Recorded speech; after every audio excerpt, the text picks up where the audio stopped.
두 주를 못 봤는데 정말 너무 오랜만인 것 같습니다. 너무 반갑습니다. 이렇게 반갑게 다시 만났는데 우리 반가운 인사를 좀 했으면 좋겠어요.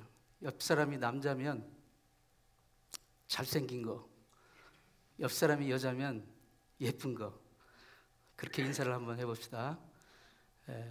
잘생긴 게 죄라면, 예쁜 게 죄라면 그렇게 한번 해보세요. 따라서 시작.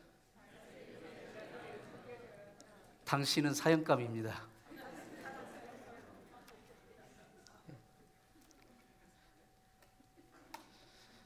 예.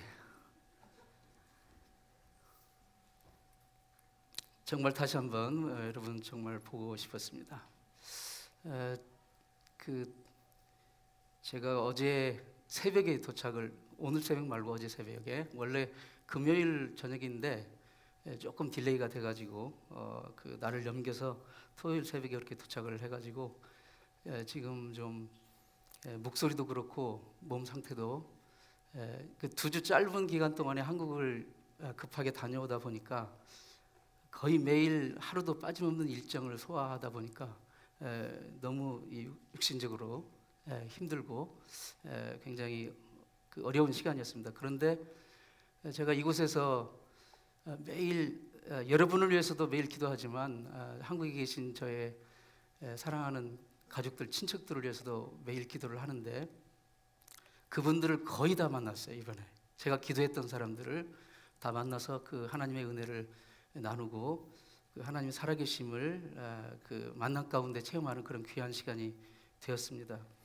무엇보다도 제가 그 한국에서 교회를 섬길 때 그 청년 때 가르쳤던 그 제자들이 어느덧 이렇게 성장을 해가지고 나이가 들어서 권사님이 되고 집사님이 되고 또 그들이 결혼해서 그 자녀들이 또 이렇게 교회에 나와서 예배를 섬기고 하는 모습을 볼 때 너무 감격이었고 이게 진정한 신앙의 힘이고 믿음의 힘이라는 그것을 느꼈습니다.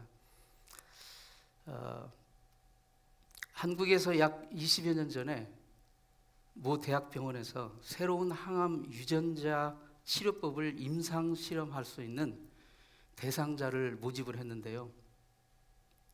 결과는 놀랍게도 2,000명의 지원자들이 지원을 했어요. 그래서 병원 측이 오히려 큰 곤욕을 치렀습니다. 그 지원했던 사람들은 모두 말기 암 환자들로서 시한부 인생의 벼랑 끝에 선 사람들이었어요.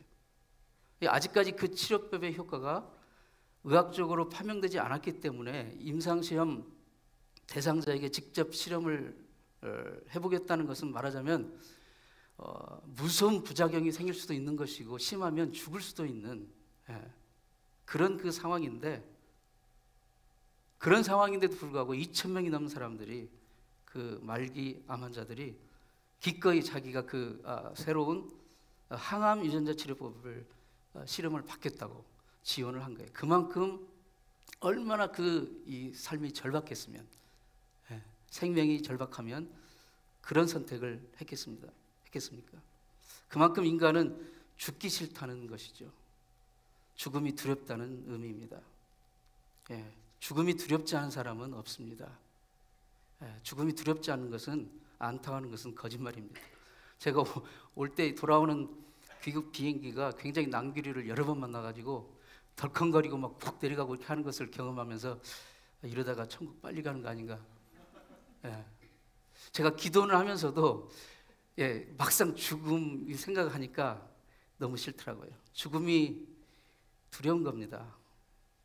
죽음을 목전에 둔 그 2,000명이 넘는 그 환자들이 정말 마치 물에 빠진 사람 지푸라기도 하나 잡겠다는 그 심정으로 그 확인되지 않는, 결과가 입증되지 않는 그 치료법에 기꺼이 자기가 실험 대상이 되겠다고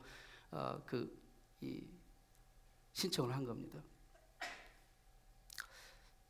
어떤 누구도 선뜻 죽음을 달궈할 사람은 없습니다. 한국 사람들은 특히 죽음에 대해서 굉장히 민감합니다. 죽을 사자를 죽을 만큼 싫어해요. 죽을 사자와 발음이 똑같다는 이유로 숫자, 넉 사자 또 쓰기를 꺼려합니다. 엘리베이터 타면 그 4층 올라갈 때 사자도 다른 어떤 그런 문자로 그렇게 써 있는 경우도 볼 수 있었습니다. 예.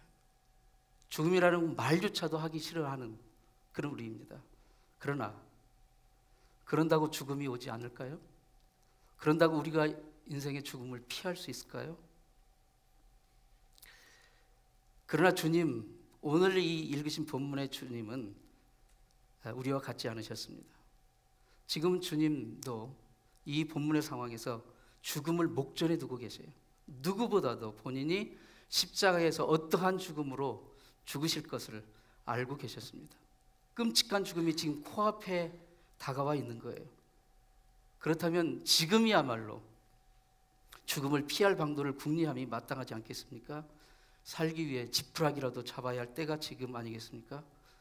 그러나 분초를 다투는 그 긴박한 순간에 주님께서는 오히려 제자들에게 이렇게 말씀하시고 위로하시는 것이 요한복음 16장 33절에 나오는데, 세상에서는 너희가 환난을 당하나 담대하라, 내가 세상을 이겼노라, 이렇게 말씀하십니다.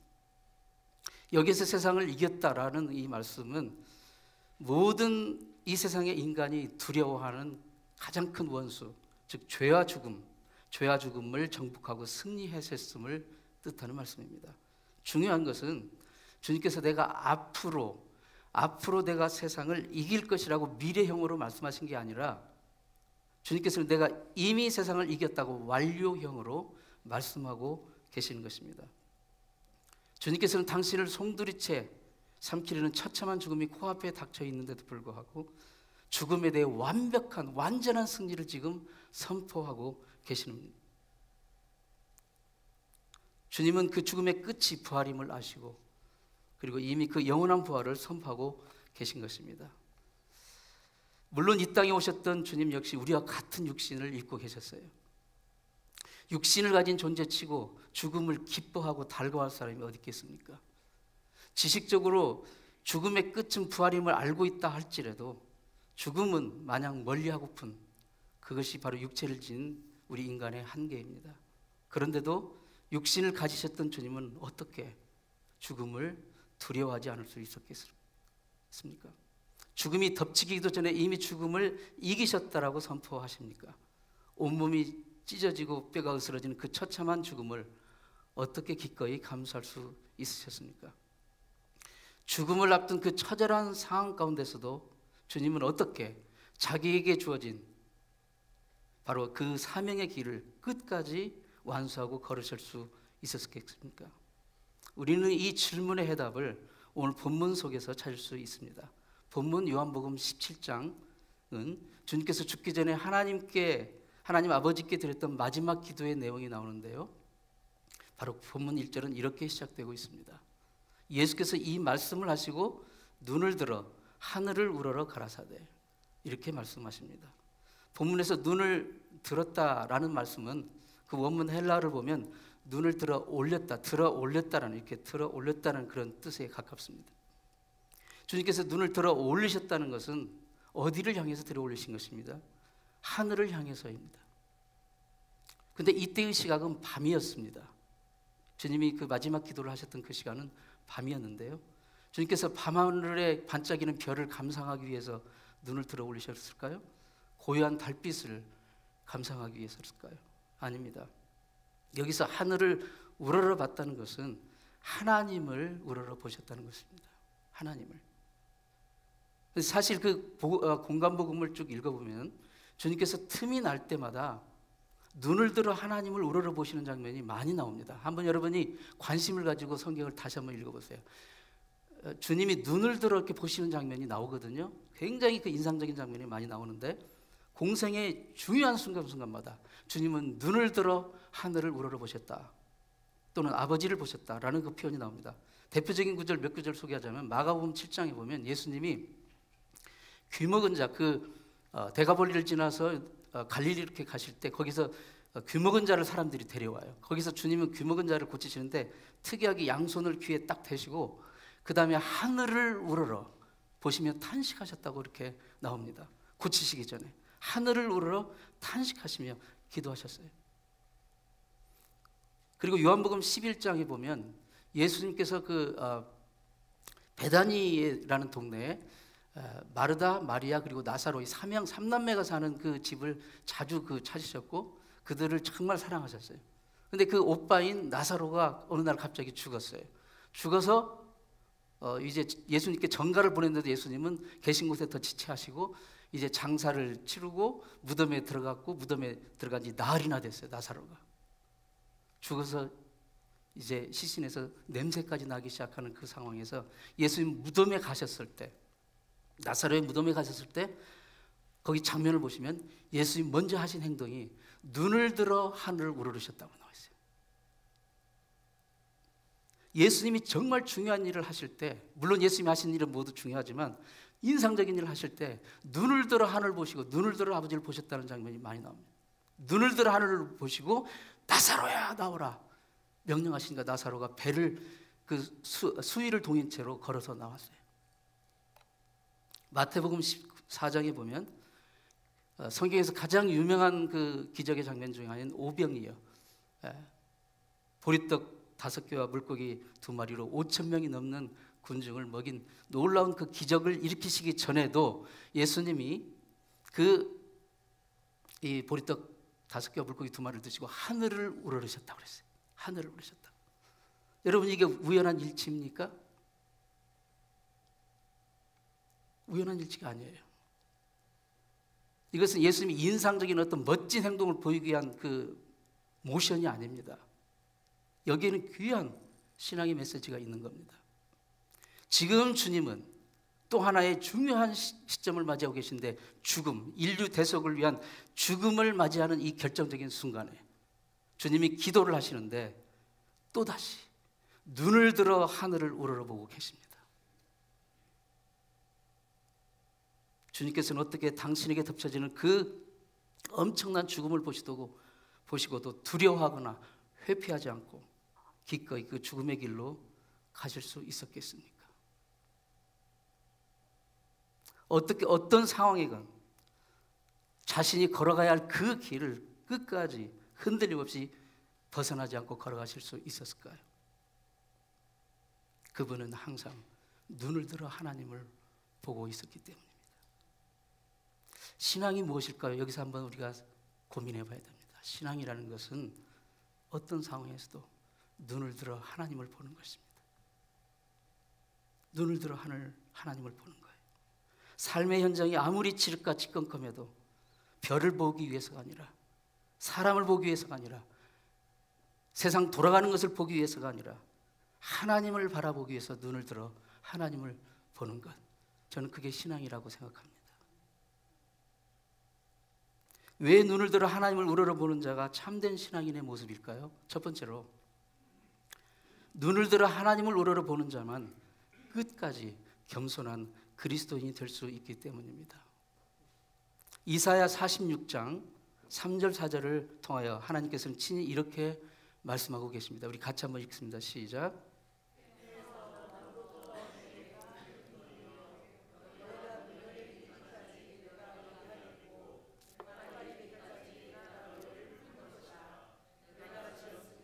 안을 것이요 품을 것이요 구하여 내리라. 내가 지었은즉 안을 것이요 품을 것이요 구하여 내리라. 주님의 약속입니다. 하나님께서는 마치 어미가 그 자식에게 대한 그리하듯 우리를 품고 계시고 안고 계시고 구하여 내십니다. 하나님께서는 구만리장천 먼 하늘에만 계신 분이 아니고 바로 지금 우리 곁에 우리와 함께 성령으로 함께 계십니다. 그럼에도 불구하고 주님께서는 언제나 눈을 들어 하늘을 우러 하나님 아버지를 바라보셨습니다. 우리 모두에게 곁에 계신 하나님께서 유독 주님에게서만 멀리 떨어져 계시기 때문에 주님이 눈을 들어 보셨을까요? 아닙니다. 그것은 주님께서 하나님 아버지에 대해 언제나 스스로 낮은 위치에 겸손한 위치에 계셨음을 의미합니다. 비록 하나님께서 주님 곁에 계시다 할지라도 언제 어디든 눈을 들어 하나님을 우러러보는 그 낮은 마음, 겸손한 마음을 잃지 아니하셨기 때문에 주님은 끝까지 그 하나님의 아버지의 말씀, 그 하나님 아버지의 뜻을 순종하여 인류 대속의 그 고난의 사역을 감당할 수 있었던 것입니다. 겸손을 나타내는 영어 단어 humility, 그 단어의 어원, 라틴어 어원은 humus입니다. humus. 근데 그 humus의 뜻은 흙이라는 뜻입니다. 흙. 이 겸손이라는 것은 무엇입니까? 내가 흙에서 왔다는 것을 아는 거예요. 그게 겸손이에요. 내가 흙에서 온 존재라는 것을 인정하는 것, 그게 겸손입니다. 흙이 있어야 할 자리는 어디입니까? 우리 발 밑에예요. 그렇죠? 흙이 머리 위에서 떨어지면 어떻게 합니까? 이건 큰일 나는 거예요. 머리 위에서 흙이 떨어지면 이건 있어서는 안 됩니다. 흙이 우리 눈하고 마주치면서 눈 속으로 들어오려고 해보세요. 눈에 흙이 들어가는 일이 어떤 일입니까? 죽는 일이에요. 흙은 발밑에 있어야 됩니다. 겸손이라는 단어의 라틴어 어원이 흙이에요.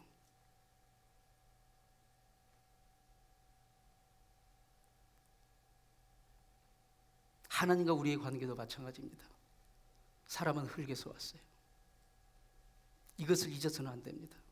이것을 깨달으면, 이것을 잊지 않으면 우리는 겸손할 수 있는 거예요. 하나님께서 우리를 사랑하셔서 우리 곁에 계시고 우리를 안으시고 품으시고 구하여 내신다 할지라도 우리의 마음이 지켜야 할 자리는 그분을 우러러봐야 돼요. 그분의 발 앞에 있어야 됩니다. 하나님이 우리를 아무리 높여주셔도 우리가 하나님을 내려다보거나 하나님을 째려보거나 해서는 안 됩니다. 교만하면 망하기 때문입니다. 교만은 정말 하나님이 싫어하십니다. 하나님과의 관계가 끊어질 수 있을 만큼 위험한 것이 교만입니다. 우리는 언제나 눈을 들어 하나님을 우러러 보는 자들이 되어야 합니다. 그럴 때 어떤 상황에서도 어떤 일이 있어도 진정 하나님만 드러내는 그런 겸손한 그런 하나님의 자녀가 될 수 있는 것입니다. 왜 눈을 들어 하나님을 우러러보는 자가 진정한 참된 신앙인의 모습인가요? 두 번째로, 눈을 들어 하나님을 우러러보는 자만 어떤 상황에서든 자기의 삶을 온전히 하나님께 맡길 수 있기 때문입니다. 우리 그리스도인들이 즐겨 애송하는 시편, 그 노래가 시편 121편이지 않습니까? 그 시는 이렇게 시작이 되고 있어요. 내가 산을 향하여 눈을 들리라. 여기서 눈을 든다고 하잖아요. 그렇죠? 눈을 든다고. 내가 산을 향하여 눈을 들리라. 나의 도움이 어디서 올꼬? 탄식조입니다. 사람은 땅에 발을 딛고 살면서 자꾸 땅을 바라보고 자꾸 땅에서 뭘 얻으려고 찾고 있습니다. 그러면서 우리는 말할 수 없는 절망과 탄식에 수없이 빠집니다.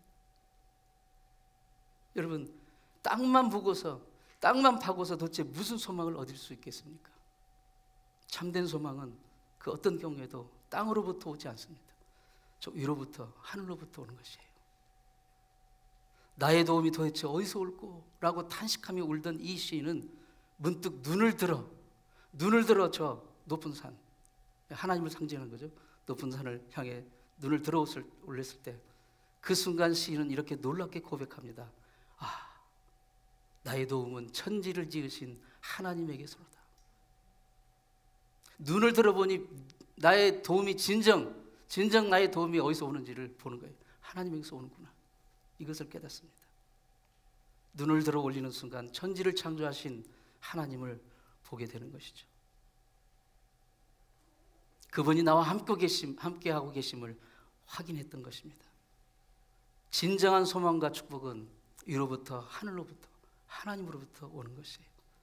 그 순간 탄식으로 시작됐던 이 시인의 고백은 극적으로 이렇게 반전이 되고 있습니다. 같이 한번 읽습니다.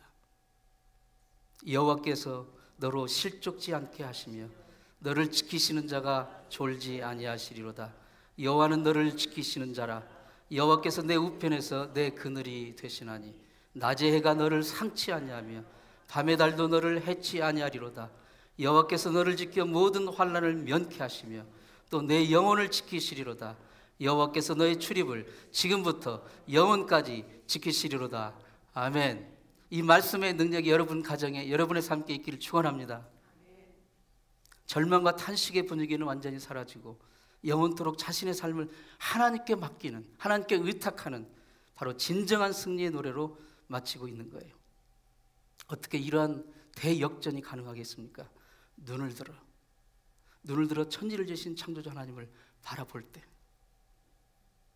그 진리를 깨닫게 되는 것입니다. 주님은 지금 처참한 죽음이 자기 코앞에 다가와 있음을 분명히 아시고 이 처절한 그 순간에, 그 결정적인 순간에 주님은 또다시 눈을 들어 하늘을 우러러 보십니다. 그리고 거기에서 큰 힘과 용기를 얻고 그리고 그분에게 주어진 그 사명의 길을 끝까지 걸어갈 수 있으셨던 것입니다. 눈을 들어 하나님을 우러러 보는 자만이 모든 상황에서 주저없이 하나님께 자신의 삶을 맡길 수가 있습니다. 눈을 들어 하나님을 우러러보는 것이 왜 참된 신앙인의 모습일까요? 세 번째로, 눈을 들어 하나님을 우러러보는 자만 지금 나에게 주어진 내 인생의 사명을 놓치지 않기 때문입니다. 사랑하는 성도 여러분, 여러분 자신을 어떻게 평가하시든 하나님은 여러분을 통해서 하시고자 하시는 일이 있습니다. 여러분을 통해서 하시고자 하시는 아름다운 일이 있어요. 이것을 발견할 수 있기를 바랍니다. 그런데 그 인생의 사명을 놓치지 않으려면 눈을 들어 하나님을 바라봐야 됩니다. 아주 오래전에 일본에서 있었던 일인데요, 나가오라는 목사님이 한 곳에 교회를 개척했는데, 가나사와라는 그런 그 조그만 도시에 교회를 개척했는데 그 지역은 그리스도인이 한 명도 없는 지역이었어요. 네. 교회 개척 전략 이런 걸 해가지고 사람 많은 곳에 이렇게 교회를 개척하라 이런 것도 있습니다만은 어쨌든 이분은 그것과는 정반대의 길을 간 거죠. 나가오라는 목사님은 그리스도인이 한 명도 없는 지역에 오로지 불교 도들만 가득 찬 그 도시에 교회를 개척했어요. 한 달이 지났는데 아무도 오지 않아요. 당연하죠. 6개월이 지났는데도 아무도 오지 않습니다. 1년이 지났는데도 아무도 오지 않아요. 그러나 그는 단 하루도 거르지 않고 예배를 드렸어요. 그의 설교를 듣는 사람은 딱 두 사람, 그의 아내와 어린 아들, 두 사람만 계속 그의 설교를 듣고 있어요. 1년이 가도 오지 않습니다. 여러분이 만약에 이런 상황이라면 어떻게 할까요? 저라면 어떻게 할까요? 아, 이것은 하나님 뜻이 아니구나 하고 접을 겁니다. 철수할 거예요. 포기할 거예요. 그러나 나가오 목사님은 포기하지 않았어요. 그러길 무려 5년을 했습니다. 5년 동안 아무도 오지 않았어요.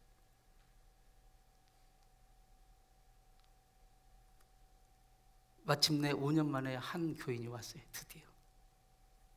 그것도 청년이 왔어요. 젊은 청년이. 얼마나 기뻤겠습니까? 그러나 그 청년은 각혈하는 폐병 환자였어요.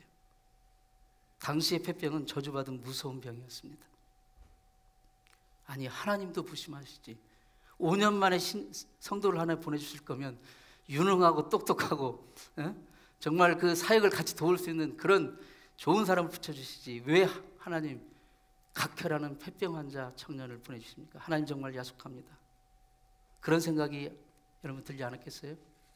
그러나 나가오 목사님은 그 청년을 정말 하나님의 사랑으로 극진히 보살폈어요. 말씀으로 양육했습니다. 이 나가오 목사님께 감명을 받은 이 청년은 마침내 반듯한 신앙인으로 성장했습니다. 세월이 흘러 그 청년은 병도 고침받고 그리고 목사가 되었어요. 그분이 그 일본에서 유명한 일본 빈민의 아버지, 사랑의 전도자, 일본 기독교가 자랑하는 두 사람 중에 한 분인 가가와 도요히코 목사님이에요. 얼핏 보면 5년 동안 한 명의 교인밖에 얻지 못한 이 나가오 목사는 실패한 목회자, 무능한 목회자 라는 소리를 들어도 마땅한 목회자. 그러나 하나님의 눈은 그렇지 않은 거예요. 나가오 목사가 없었던들 가가와 도요히코라는 일본 기독교의 위대한 주의 종이 나올 수 없었을 거고, 가가와 도요히코 목사가 없었던들 수많은 그 일본 빈민들이 어떻게 구원받는 대역사가 일어날 수 있겠습니까? 나가오 목사가 5년 동안 한 명의 교인도 없는 교회를 지킬 수 있었던 것은 그는 눈을 들어 하나님을 바라봤기 때문입니다. 그 어려운 환경 중에서도 낙심하지 않고 하나님을 우러러 보았을 때 그 인생의 사명, 하나님께서 나를 이곳에 보내신 이상 이 일이 사람들 눈에 하찮고 실패한 것 같고 무능한 것 같고 보잘것없어 보여도 하나님께서는 이 일을 통해 반드시 하나님이 하시고자 하시는 일을 하실 것이다. 사랑하는 성도 여러분, 여러분의 처지가 어쨌든 하나님이 여러분을 부르신 이상, 여러분이 예수 그리스도를 믿고 구원받은 이상, 하나님은 여러분을 통해서 하실 놀라운 아름다운 일이 있으심을 믿으시기 바랍니다. 세상에 태어난 자는 모두 죽습니다. 병상에서 죽기도 하고, 길 가다 죽기도 하고, 지진 나서 죽기도 하고, 태풍이나 토네이도에 죽기도 합니다. 내일이 메모리얼 데이입니다. 그러죠? 나라를 위해 전쟁에 싸우다가 목숨을 바친 사람들을 추모하는 그런 절기입니다. 오늘도 지구촌 어딘가에서는 누군가 죽습니다. 매일매일 지구에서는 수없이 많은 사람들이 죽어가기 때문에 사실 죽음이라는 것이 별로 특별한 일이 아니에요. 우리 주님은 로마 제국 한복판에서 죽으신 것이 아닙니다. 로마 제국 변방에서 그 이름 없고 황량한 죽음의 그림자가 감도는 쓸쓸한 갈보기 언덕에서 돌아가셨어요. 그날 현장에서는 마치 그분의 죽음이 하찮은 것처럼 보이게 하기 위해서 그 세상에 그 비난받은 강도들과 같이 그 십자가에 달렸어요. 그분의 죽음은 특별할 수도 대단한 것으로 보일 수 없는 그런 죽음처럼 보였습니다. 그러나 주님께서는 눈을 들어 하늘을 우러러 보십니다. 그리고 당신의 육체를 제물 삼아 그 죽음을 진지하게 받아들이고 그 자신의 죽음으로 온 인류를 구원하는 놀라운 하나님의 대구원의 역사에 산 제물이 되신 것입니다. 눈을 들어 하나님을 보는 자만 바로 이 인생의 이 사명을 놓치지 않고 가게 되는 것입니다. 하나님은 이 일을 우리를 통해 이루기를 원하십니다. 영생이 무엇입니까? 영생은 본문 3절 말씀대로 영생은 유일하신 참 하나님과 그의 보내신 자 예수 그리스도를 아는 것입니다. 하나님을 알고 그의 보내신 예수 그리스도를 구주로 믿어 아는 자는 비록 이 땅에 발을 딛고 산다고 할지라도 영생을 사는 자들이에요. 사랑하는 성도 여러분, 나는 영생을 살고 있는 자다. 이런 것을 잊지 마시기 바랍니다. 이 영생을 사는 자가 보는 시선은 땅을 보는 것이 아니라 눈을 들어 하나님을 바라보는 것입니다. 우리가 실제 신앙생활에서 눈을 들어 하나님을 바라본다는 것은 어떻게 실천할 수 있을까요? 하나님의 말씀을 통해 하나님의 마음과 하나님의 뜻을 구하며 그 하나님의 뜻에 순종하며 사는 것, 그게 하나님을 바라보는 거예요. 하나님의 말씀을 통해서 유일하신 참 하나님과 그 보내신 예수 그리스도를 내 구주요 주님으로 믿고 고백하며 사는 것, 그게 하나님을 바라보는 겁니다. 모든 일에 주님의 마음을 품고 주님을 의지하는 것, 주님의 인도하심에 순종하는 것, 그게 하나님을 바라보는 것이라 할 수 있습니다. 지금 우리가 살고 있는 이 세상을 한번 둘러보십시오. 이 세상의 형편이 어떻습니까? 러시아 우크라이나 전쟁, 이스라엘 하마스 전쟁, 그 전쟁을 보면서 여러분 무엇을 느끼십니까? 사람은 전쟁을 시작할 능력은 있어도 전쟁을 끝낼 능력은 없어요. 예. 우리가 싸움을 시작할 능력은 있어도요, 싸움을 어떻게 끝내야 할지는 사람은 모르는 거예요. 어디를 가도 모든 게 올랐대요. 생필품 가격이 치솟았습니다. 어디를 가도 모든 게 올랐대요. 우리가 살고 있는 세상입니다. 다시는 내려가지 않을 것입니다. 인류의 마지막 전쟁이라 불리는 펜타닐 같은 심각한 마약 중독 현상, 이것은 결코 남의 일이 아닙니다. 한국에서도 그렇고 이번에 가서 보니까 그 중고등학생 상담하는데요, 술, 담배가 문제가 아니에요. 우울증. 그 어린 아이들이 우울증. 그리고 돈 있는 아이들은 마약을 합니다. 미국은 더 심하고요. 미국도 마찬가지입니다. 미국 중고등학교부터 이미 가장 심각한 그 상담 저기가 마약이에요. 돈 있는 사람들은 집에서 마약을 하고 돈 없는 사람들이 마약을 하면 노숙자가 되는 거예요. 그래서 지금 이 페닉스, 그 아리조나 페닉스 같은 대도시에는 지금 현재 7,000명의 노숙자들이 있어요. 대부분이 마약 중독자들이. 그저께 뉴욕타임즈 기사를 보니까 볼티모어시라고요. 동부의 볼티모어시라는 시에 최근 5년 동안 매년마다 1,000명씩 이 마약 중독으로 죽어가고 있어요. 도시에는 길거리마다 이 마약 중독으로 좀비처럼 쓰러져 노숙자들이 있고요. 뉴욕, LA 말할 것 없습니다. 필라델피아 말할 것이 없습니다. 대도시는 다 그렇습니다. 지금 이게 우리가 살아가고 있는 세상의 형편입니다. 삶의 모습이. 어느 한 곳 마음 편히 눈을 들어 볼 데가 없어요. 이런 때 우리는 어디를 봐야 합니까? 세상을 바라보면 참 희망을 찾을 수가 없습니다. 눈을 들어 하나님을 바라봐야 돼요. 하나님을 바라봐야 됩니다. 사랑하는 성도 여러분, 하나님을 바라볼 수 있기 바랍니다. 언제 어디서도 낙심하지 않고 겸손히 우리의 삶을 하나님께 맡길 수 있고, 하나님 우리 각자에게 주신 인생의 사명을 감당할 수 있는 것, 하나님을 바라보는 것입니다. 기도하겠습니다. 아버지 하나님, 세상은 점점 흉흉해집니다. 우리가 자식을 키우지만 우리가 그들을 책임질 수 없습니다. 그들의 내일이 어떤 날에 펼쳐질지 우리는 장담할 수가 없습니다. 하나님, 오로지 믿음의 눈을 들어 주님을 바라보기 원합니다. 그 주님으로부터는 진정한 소망과 참 빛과 길과 진리를 주님 우리가 발견할 수 있게 도와주옵소서. 주님만이 우리의 소망이요 능력이요 우리의 삶을, 우리의 자녀를, 우리의 모든 것을 온전히 맡길 수 있는 분이기 때문입니다. 눈을 들어 하늘을 우러르며 진정한 승리의 길을 가는 주의 백성들 다 되게 도와주옵소서. 예수님의 이름으로 기도합니다.